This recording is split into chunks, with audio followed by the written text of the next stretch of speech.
In the year 2727 BC, Chinese Emperor Shen Nung made the first record of the medical use of cannabis. The Chinese have been using the cannabis plant for several different purposes since at least 6000 BC, when cannabis seeds are thought to have been used as food in China. By 4000 BC, hemp was being used in textiles as well. The diverse plant would prove to fill many roles in many societies throughout civilization. Ancient peoples all over the world have used the plant and its effects for many religious practices and ceremonies, like the Hindus, who mentioned cannabis in their sacred text, the Atharva Veda, or the Science of Charms, around 1000 BC, and called it sacred grass. People like the Persians and many Middle Eastern groups like the Scythians have been recording their use of cannabis since at least 700 BC. By 100 BC, marijuana had spread throughout Northern Europe, and consequently to the New World in the 1500s. But in modern-day America, the federal government has made the plant illegal. Why is this? Is this a reasonable law to have passed? Should it change?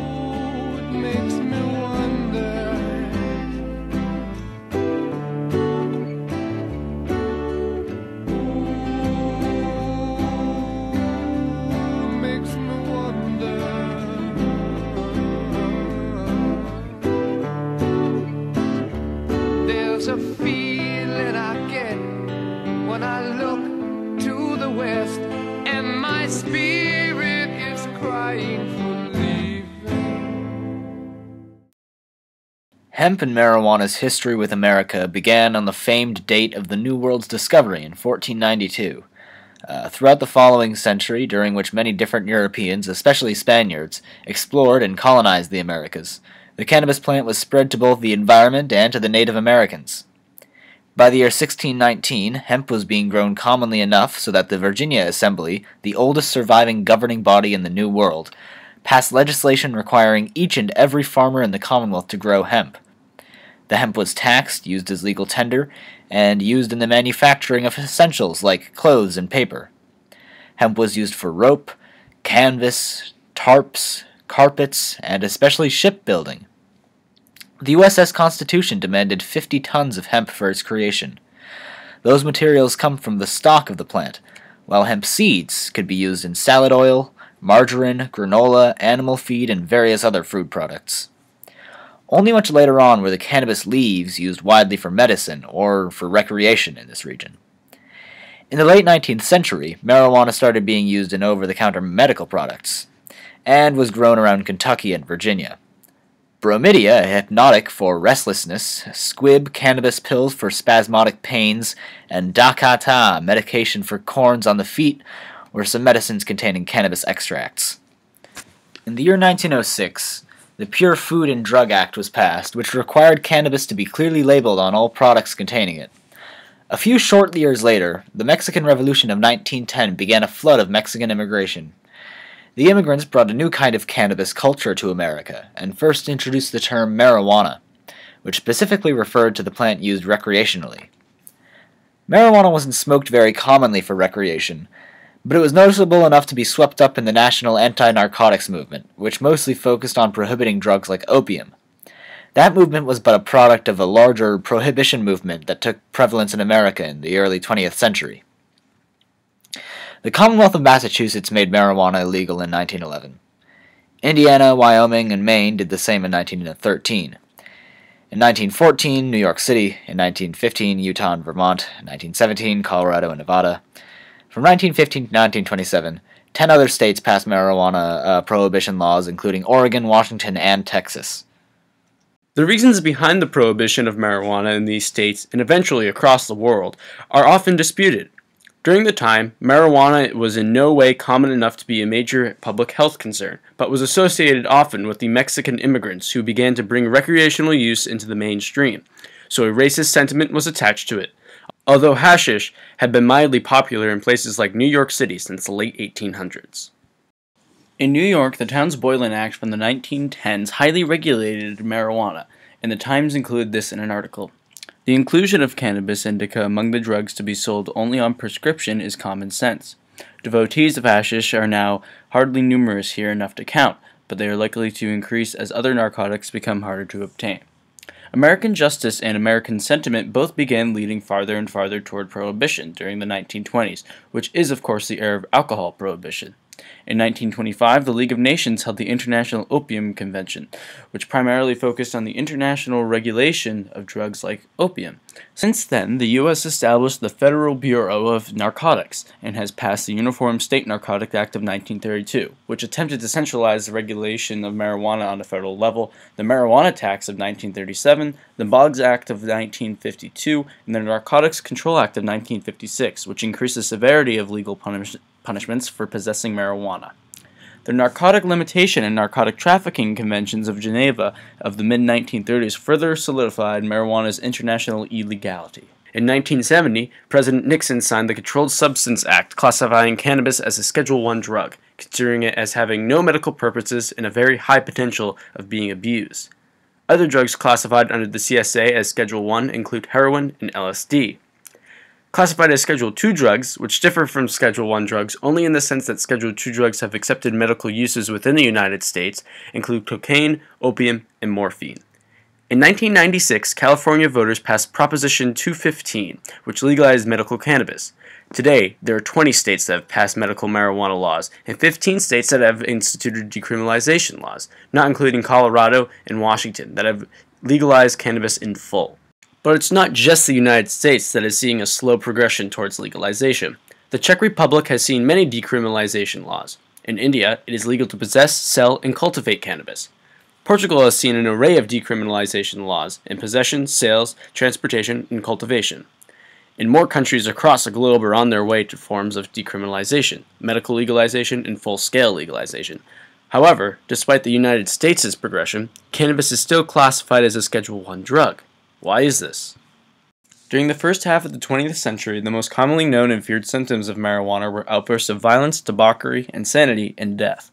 But the United States' Office of National Drug Control Policy has presented some more substantial and reasonable health risks since.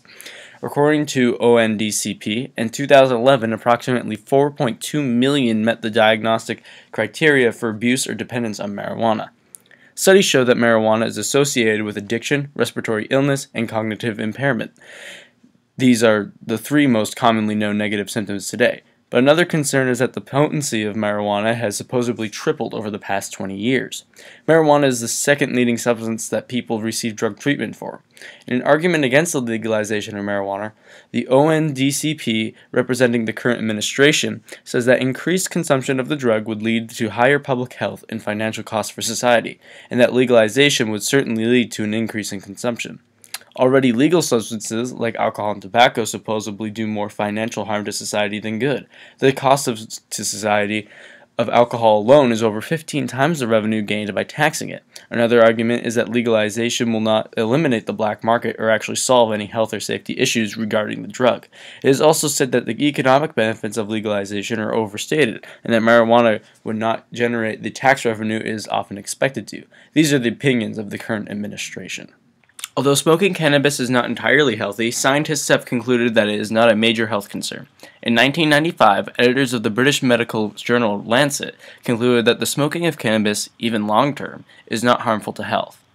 It has also been concluded that if marijuana users experience any withdrawal symptoms at all, that they are very mild. It is also known that no medical tests currently used to detect human brain damage have reported marijuana as being harmful. This contradicts a study done early on in the scientific research of cannabis. I didn't tell you.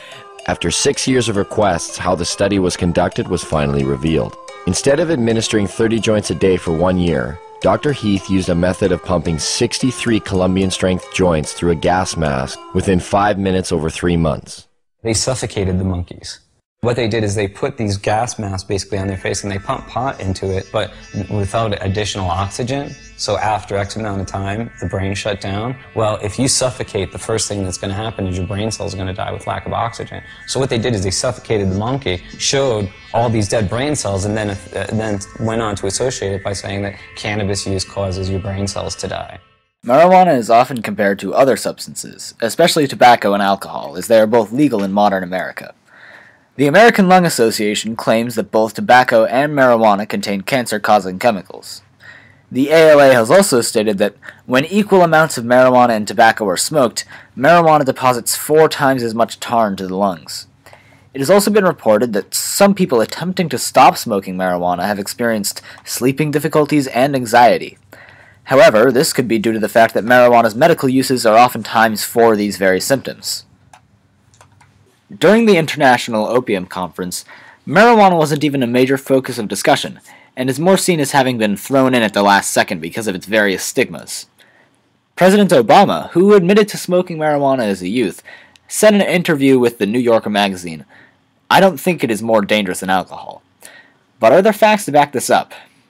It is reported that there are an average of 88,000 deaths a year linked to alcohol. Well, if marijuana was available as an alternative to alcohol, you might find a lot less people who became dependent on alcohol, and of course alcohol relative to cannabis is extremely debilitating, extremely addicting, and extremely toxic. There is this thing called alcoholism, and there's no such equivalent for cannabis. Reuben Baylor, a health scientist at the National Institute on Drug Abuse, once stated that the impact of marijuana is much subtler than alcohol. Baylor also explained that although marijuana has negative short-term effects such as increased heart rate and blood pressure, that a person is not able to fatally overdose on the substance.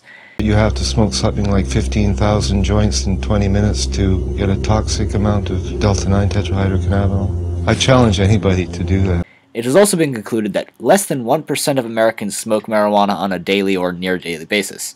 This cannot be said about Americans who smoke cigarettes or other substances. To the research. 2 years ago, a study was published in the Journal of the American Medical Association, investigating the effects of marijuana and tobacco on pulmonary function.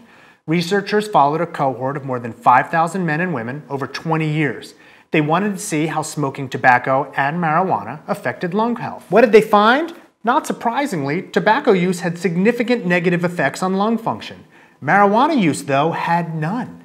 No lung effects at all. They couldn't even show that very high use of marijuana was bad for lung function, although the study wasn't powered for that specific analysis. Back around the year 1918, cannabis plantations became increasingly common in the United States, and produced 60,000 pounds of marijuana annually. America became largely self-sufficient in cannabis during World War I, when foreign supplies from places like India and Madagascar were cut off by the conflict. Before then, the vast majority of marijuana in America originated from these places. In Colorado, the first state to legalize medical and recreational marijuana, an estimated $70 million in tax revenue will be generated by marijuana sales this year, according to the Colorado Department of Revenue. The first $40 million will be spent on education, while the remaining will be spent on marijuana regulation. But legalizing cannabis also includes the legalization of hemp. If grown legally in America, hemp could be used for various building materials such as fiberboard, insulation, a fiberglass substitute, and cement, as well as stucco and mortar and industrial products like oil paints, varnishes, printing inks, fuel, solvents, lubricants, putty, and coatings. It can also be put in hygiene products like soap, shampoo, bath gels, cosmetics, lotions, and balms. Growing the plant has agricultural benefits because cannabis requires much less pesticides than other crops. It improves soil and crop rotation, its deep roots are a natural soil aerator, and it helps with pollen isolation and weed suppression. The United States versus the Oakland Cannabis Buyers Cooperative was a crucial court case in medical marijuana regulation back in 2001, for the Supreme Court came to the decision that federal marijuana laws supersede any state medical law or regulation, in this case, Proposition 215 from California. Gonzalez versus Rake, a suit from 2005, led the Supreme Court to determine that federal authorities could enforce federal marijuana laws even in states where the drug was medically legal. They based their decision on the details of the Commerce Clause, which regulated interstate commerce. Even medical marijuana grown, sold, and consumed all in the same state is restricted by this clause. For many years, DEA agents have been routinely shutting down medical marijuana dispensaries all around California, while the state authorities are required to leave them alone. Several states, including Maine, Connecticut, Alaska, Rhode Island, Vermont, Nevada, Oregon, Maryland, and Massachusetts, have passed medical and decriminalization laws.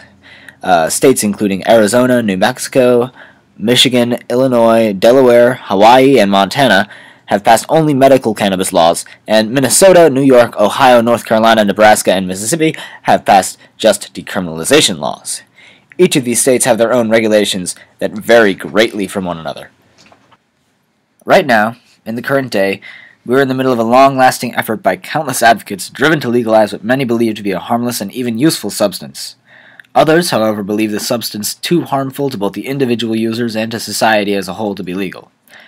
The United States has a decision to make about this substance, and most know that the decision is bound to be made soon. It is perhaps undeniable that legalizing any drug, or writing any law for that matter, has both pros and cons, positive and negative consequences. It is our job to simply know the facts and make a reasonable decision as a people based on our own personal values and opinions. The public could see a finished bill as early as 2016.